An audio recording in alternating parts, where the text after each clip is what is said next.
Hi, everyone. Judge Andrew Napolitano here for Judging Freedom.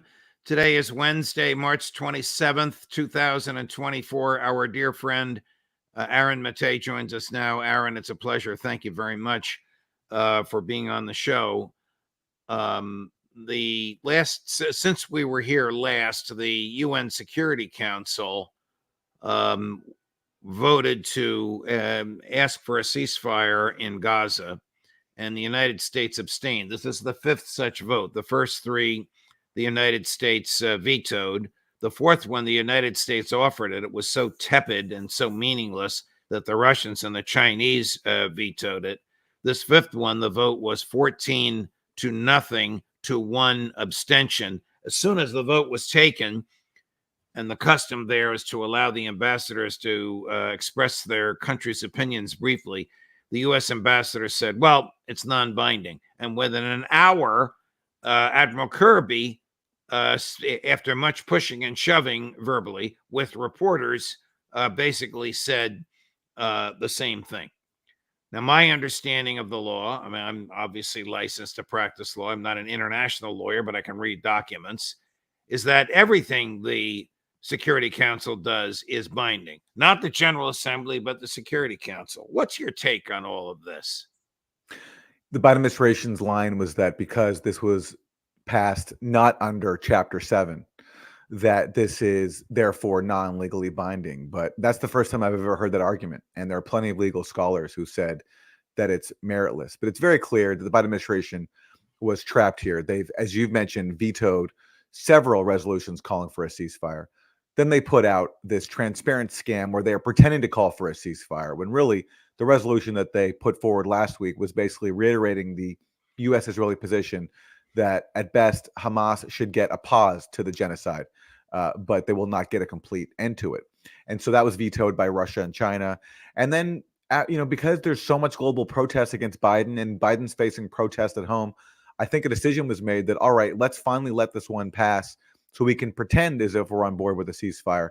But then immediately, just to make sure the Israelis know that we're still fully on board with the genocide, we're going to make clear that it's non-binding. And that was the tact that they pursued, basically letting it pass, but making sure that everyone knows immediately that they're not going to change their policy one bit. That's what John Kirby made very clear. And we're seeing that already, because what happened after this resolution passed calling for a ceasefire, Israel committed several massacres, continuing to attack the hospital at Al-Shifa, where people are being slaughtered and are holed up hiding. Israel's taken over that hospital, turned it into basically yet another prison for the besieged Palestinians. So Israel certainly heard the Biden administration's message that this is non-binding.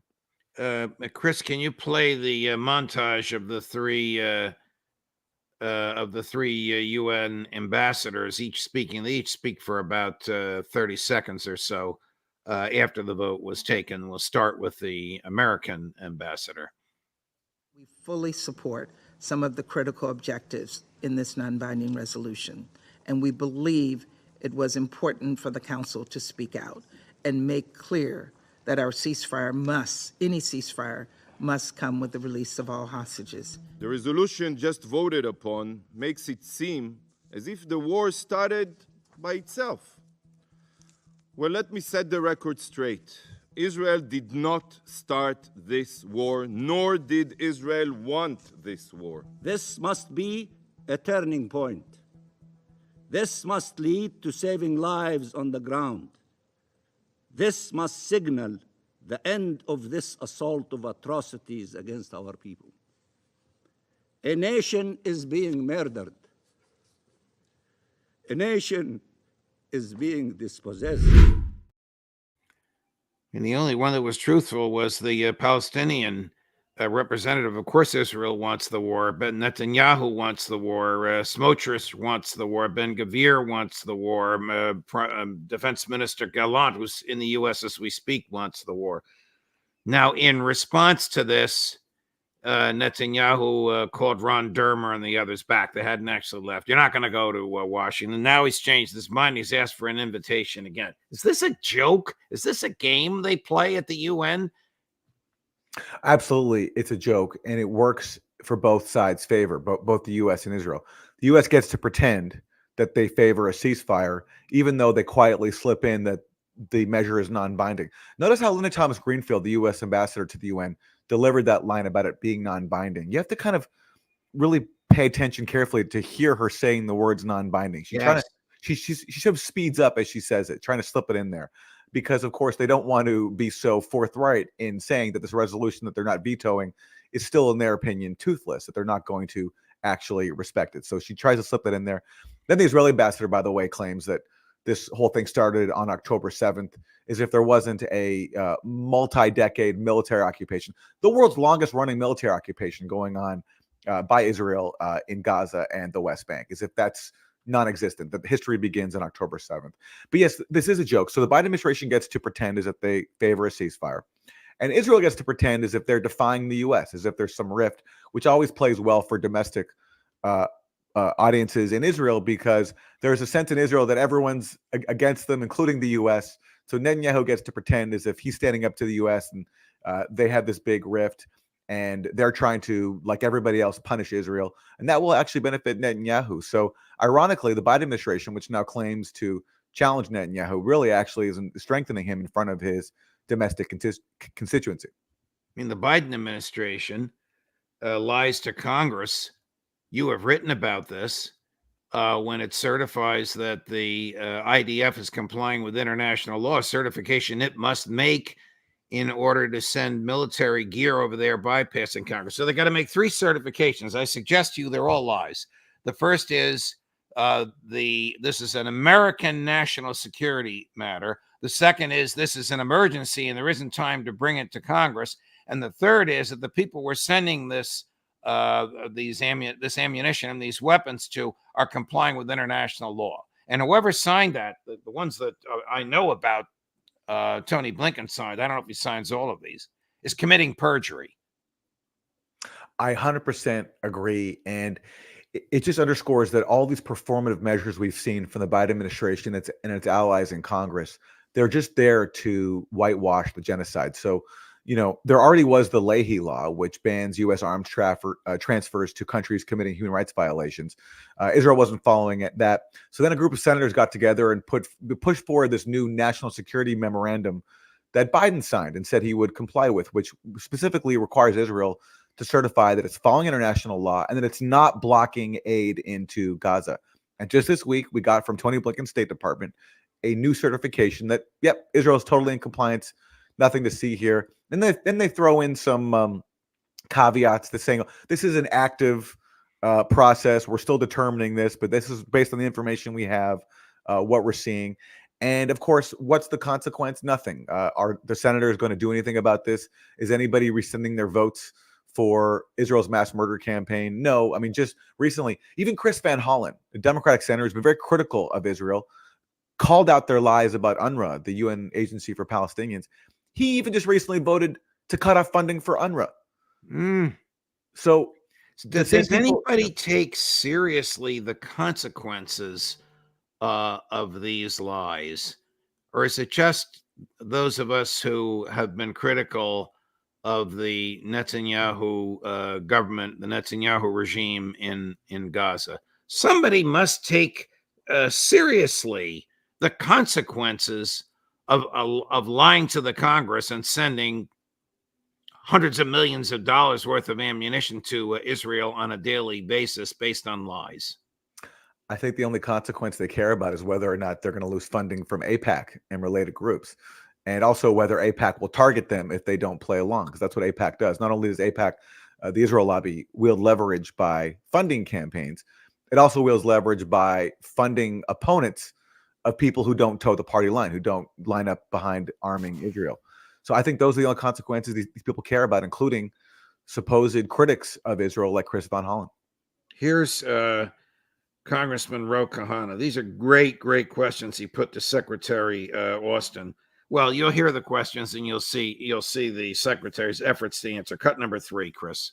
Secretary Austin, last week you spoke to Defense Minister Gallant, and you said clearly there needs to be a plan to ensure the safety and support of those sheltering in Rafah before any military operations proceed. National Security Advisor Sullivan has said he has not seen any plan yet. John Kirby said it would be a disaster to invade Rafah. If Netanyahu defies the United States and invades Rafah, will you commit today that you will halt any future military sales to Israel? Obviously, sir, that's a presidential decision, but you know, we expect that. And by the way, I spoke to Minister Gallant last night, and I expect that when we provide munitions to allies and partners, that they'll use them in a responsible way. But would you make a commitment that they defy what we're saying and they violate international law, by the way, which is opposed to National Security Memorandum 18 and National Security Memorandum 20, that if they don't do what we're saying, that we would halt those arms sales or transfers? Again, the decision to halt the provision of security assistance would not be mine. It would be. What would you recommend? Well, I certainly, again, I really do expect that that they utilize the weapons that we provide them in a responsible way, and then if they don't, sir, I just want to, for time purposes, it seems to me if they're defying what you're telling them, what Kirby's telling them, what Sullivan's telling them, that wouldn't be responsible. You know, Aaron, he's under oath, the secretary. And when he says something like, I expect that when we provide munitions to allies and partners, that they'll use them in a responsible way. Is the man blind? He's not blind, because at that same hearing, and you played this clip before on your show, he admitted that Israel's killed over 25,000 women and children alone. And that was at the end of February. Who knows what the actual toll is now? So Austin knows they're not using his weapons in a responsible way. He knows they're slaughtering women and children, over 25,000 of them by his own count. Yet he can pretend that somehow the possibility of them not being lawful is somehow perspective. It's not actual right now. And then when it comes to Rafah, again, they've made clear, the Biden administration's made clear there will be no consequences. Asked about this recently, Kamala Harris said, we'll consider consequences if Israel attacks Rafah. Joe Biden said attacking Rafah was a red line, but then in the next breath said that he won't cut off weapons to Israel. So in its actions, the Biden administration is giving Israel a green light to attack Rafah, no matter what it says about opposing it. Here's Congresswoman Alexandria Ocasio-Cortez, commonly known as AOC, on CNN, suggesting, I didn't know about this, maybe you do, that even United States aid in Egypt is having a difficult time making its way to Gaza. It's at the tail end of her clip. When we are talking about famine, the actions of Hamas should not be tied to whether a 3-year-old can eat. The actions of Hamas do not justify forcing thousands, hundreds of thousands of people to eat grass as their bodies consume themselves. But we are talking about a population of millions of innocent Palestinians. We are talking about collective punishment, which is injustifiable. When they're talking about inspections, we're talking about U.S. aid, the United States aid. And so I think that if we are to operate as allies, then we must operate in good faith to uphold the principles of democracy. All right. Israel's not an ally. We don't have a treaty of alliance with Israel, but I don't want to get hyper technical with her. My question to you is, are there American trucks with American aid trying to make their way from Egypt into Gaza? And is the IDF stopping that? Yes, because Israel reserves the right to inspect every single item that goes into Gaza, because Israel, contrary to its claims, is an occupying power. It's been that way for decades now. So yes, there have been U.S. aid that's been prevented from going into Gaza because Israel says so. Whether it's coming in from Egypt or from Israel, Israel reserves the right to inspect it because it's the occupying power. So for AOC to call that out was very on point. She's calling out the normalization of collective punishment with our complicity, letting Israel determine whether or not Palestinian children can eat or not, letting Israel reject the most basics of supplies. And this long predates even this current phase of Israel's mass murder campaign. During the siege of the last 2 decades, Israel has barred things like chocolates and eggs. I mean, one Israeli official said that we're going to put Gaza on a diet. So this has been going on for a very, very long time. It's just that much more extreme now that the people of Gaza are facing an actual genocide. Antiwar.com is reporting this morning that Itamar Ben-Gvir, one of the right-wing fanatics in Prime Minister Netanyahu's coalition, who also happens to be the head of internal security, I guess roughly the head of the FBI in Israel, if you'd allow that analogy, has offered legislation in the Knesset, which, if passed, would allow Israeli police to shoot and kill Palestinians on the streets without any civil or criminal liability. Can this possibly be? Could the Knesset possibly consider such monstrous legislation? I can totally believe that they would let that pass. And even if it gets rejected, it's not that different from current policy. There's some, look at the footage from the occupied West Bank, the daily terror that Palestinians live under with settlers and armed soldiers shooting people randomly at checkpoints, in the streets, in raids on their homes and hospitals. I mean, this happens pretty frequently. And then in Israel, in Gaza, you've had recently multiple flower massacres where people lined up to receive aid get gunned down by Israel. So whether this legislation passes or not, and I wouldn't be surprised if it does pass, Israel's just that extreme, pretty much is already the de facto policy. How many, I understand it's about 5,000, maybe you have a different understanding of this, Palestinians are still in Israeli jails, subject to abuse and torture, and never charged with a crime?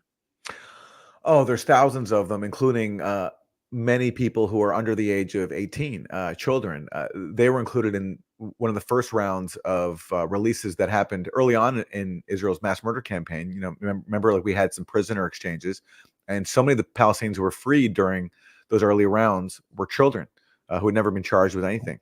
So there's thousands of them. They're not considered hostages by our U.S. media and political class, but that's what they are. They're people rounded up from their homes by an occupying army, taken and thrown into Israeli dungeons.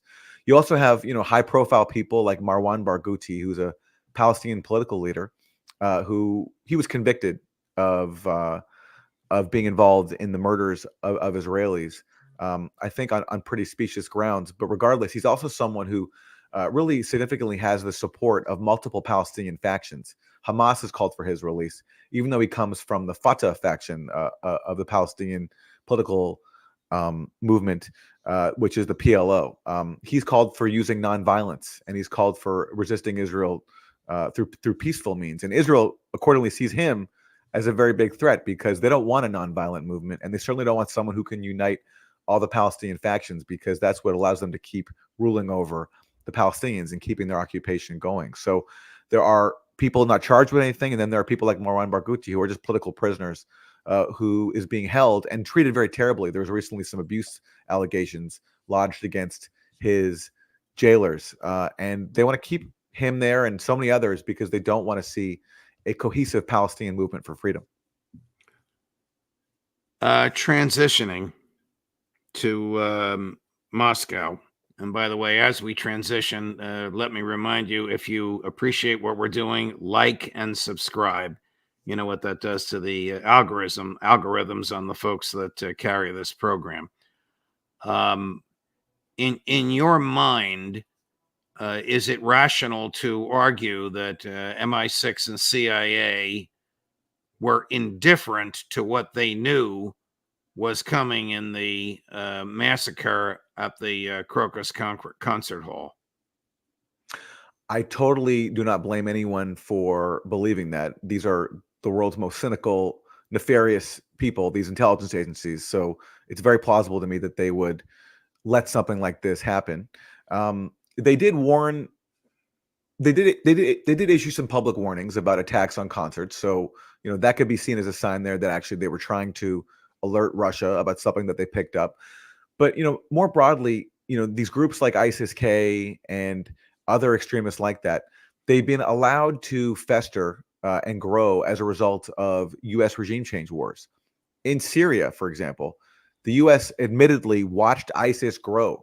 There's a really important clip of John Kerry being recorded. He didn't know he was being recorded, but he was speaking to some Syrian opposition activists. And he basically explained that the U.S. watched ISIS grow inside Syria to use it as a tool of leverage for regime change against Bashar al-Assad. He said that we saw ISIS was growing. We saw that they were threatening Damascus. But we thought we could manage this. We thought this would put pressure on Assad and that he would negotiate his way out of power because of the pressure he faced from ISIS. So that's John Kerry saying that we were using ISIS as a tool for regime change in Syria. But then he says there was a problem because Russia came in. And he says Russia came in because they didn't want an ISIS government. That's a quote. Russia didn't want a Daesh government, unlike the U.S., which was willing to risk that.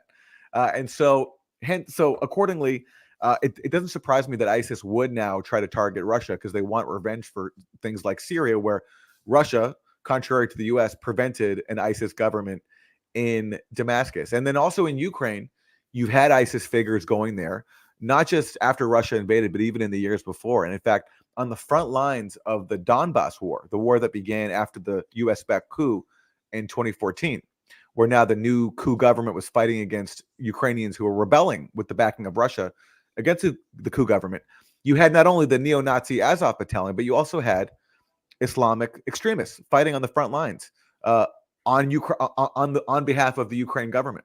So in that environment, are groups like this going to grow? Are they going to plot attacks on Russia and use their proximity to Russia to carry them out? Absolutely. And that's the criticism I would lodge here against the U.S. and the UK and their partners. Whether or not they knew about this specific attack, they certainly created the policies and the conditions for groups like this to develop and carry out atrocities like this. Alexander Bortnikov, who's the head of the FSB, that's the head of the Russian intelligence services, when asked if the U.S., Britain, and Ukraine were involved, answered, "We think that this is so." Now, this is not like the American head of the CIA who regularly testifies before Congress and even answers questions of the press. This guy never appears in public, but he went out of his way to say this to RT today. It's inconceivable he would say something like this without his boss, President Putin, agreeing to it. Do you think it's rational for the Russians to agree that Ukraine, MI6, and CIA knew about this? Well, I'd like to see what kind of evidence they have. Again, I would never rule anything out. Anything is plausible, but I'm not inclined to accept it unless they can present credible evidence. And certainly what I think is clear is that the threats of groups like ISIS have grown as a result of our policies, whether it's in Syria and in Ukraine, where again, you had members of not just the neo-Nazi Azov battalion, but also Islamic extremists fighting against the Russian-backed rebels. But in terms of a direct involvement in this plot by the US, UK, or Ukraine, I'd like to see the evidence that Russia has for this. I mean, I could also see Russia, because they are fighting a war, it would be in their interest to maybe exaggerate the extent of Ukraine and the US in this for their own purposes, because it never hurts when you're trying to manufacture support for a war to, use incidents like this toward that goal. So to me, anything is plausible. I don't blame anyone for being extremely skeptical of the US role in this and of Ukraine, because, these are people who have backed terrorist attacks in foreign countries, including inside Russia. We've seen that recently, that New York Times article that has been discussed many times on this show about the CIA role in Ukraine since 2014. It talked about the CIA basically being involved with Ukrainian attacks on Russian soil. Whether that's the case here with this ISIS-K attack, I can't say for sure. Aaron, you have such journalistic integrity that my hat is off to you. There's no question about that. Here's no question that you have the integrity, and no question that I am a profound admirer of it. Dr. Gilbert Doctorow, an American who lives and works in Brussels, who is an expert on Russia, trying to connect dots between what happened at the theater and our friend Victoria Nuland, cut number 15. We note that several related facts. Madam Nuland, Victoria Nuland, was fired on the 5th of March. It's highly interesting that this coincidence. I and others have spoken of her connection with the German generals plotting a strike on the Kerch Bridge using their cruise missiles. However, it is more likely that she was fired because the mission that she had supervised to attack Russia in a terrorist attack using Islamic extremists on the 8th of March was no longer operable. May know that the originally targeted date was March 8th because of a very patriotic performer there and many government officials who were going to be there. And these creeps apparently showed up and decided there's no way we're going to get through all this security. So the whole thing was canceled. I don't know if Mrs. Nuland knew about it or not. You remember that comment? We have a nasty surprise for President Putin. I agree. We do need to get more evidence out, but this professor makes very interesting arguments. What do you think? You know, I understand why people are so skeptical of people like Victoria Nuland, who are capable of such evil, such pointless evil, just because they have these obsessions with hegemony and they hate Russia, they hate Putin. I totally understand. So you can't put anything past them. But when Victoria Nuland talked about nasty surprises for Russia on the battlefield, I think she was talking about the integral role of the U.S. and its allies in managing their proxy Ukraine's military decisions. The U.S. is heavily involved in targeting. Nuland's especially been advocating that Ukraine attack Crimea, specifically the Kerch Bridge. They're obsessed with that. Nuland was humiliated because she served in the Obama administration that presided over Russia taking Crimea back in March 2014 after the Maidan coup. That's what I think she was talking about. If Nuland was somehow involved or aware of an ISIS-K attack on Russia, even someone like her, with all of her hubris and arrogance, I don't think she'd be broadcasting it publicly. I just don't think that's how it works. But again, this is all speculation. Everyone's entitled to their own opinion. But I would guess, just based on what I know, that Nuland was not talking about anything to do with ISIS-K, but talking about the battlefield surprises that she was hoping that Ukraine would inflict on Russia this year. And that makes sense to me because the U.S. is so involved in Ukraine. They're a client state of the U.S. U.S. approves targets. It provides targets. It's taking credit for killing Russian generals on the battlefield. So it makes sense to me that that's what she was talking about, not the ISIS-K attack. Aaron Maté, thank you, my dear friend. Thanks for your critical analysis and breadth of knowledge that you're willing to share with us on both of these unfortunate topics, Ukraine and Moscow, and Gaza and the UN. All the best, my friend. I hope we'll see each other soon.